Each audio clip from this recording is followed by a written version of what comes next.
السلام علیکم۔ حضرت انس بن مالک رضی اللہ عنہ کا دسترخوان۔ ایک دفعہ حضرت انس بن مالک رضی اللہ عنہ کے گھر کچھ مہمان آئے۔ جب وہ کھانا کھا چکے تو حضرت انس رضی اللہ عنہ نے دیکھا کہ دسترخوان بہت میلا ہو گیا تھا۔ انہوں نے خادمہ کو حکم دیا کہ اس دسترخوان کو فوراً تندور میں ڈال دو۔ خادمہ نے ان کے حکم کی تعمیل کی۔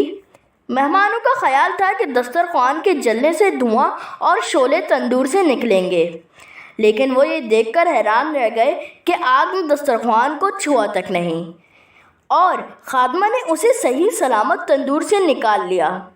اس وقت وہ نہایت سفید اور صاف ہو گیا تھا، اور یوں معلوم ہوتا تھا کہ کسی نے دھو کر اس کے میل بالکل نکال دی ہے۔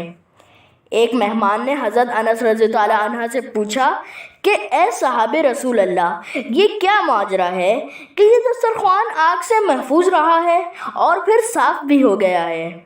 حضرت انس رضی اللہ عنہ نے فرمایا کہ اس دسترخوان سے رسول اکرم صلی اللہ علیہ وسلم اپنے دست مبارک صاف کر چکے ہیں۔ مہمانوں نے اب خادمہ سے پوچھا کہ جب تجھے علم تھا کہ حضور صلی اللہ علیہ وسلم کے دست مبارک اس دسترخوان سے مسح ہو چکے ہیں تو نے اس قیمتی دسترخوان کو آگ میں کیوں پھینکا؟ اس نے جواب دیا کہ مجھ کو پتہ تھا حضور صلی اللہ علیہ وسلم کی برکت سے اس دسترخوان کا کچھ بھی نہ بگڑے گا۔ یہ تو محض کپڑے کا ایک ٹکڑا تھا، اگر خود مجھ کو حکم ملتا کہ آگ میں کود پڑو تو میں کود پڑتی۔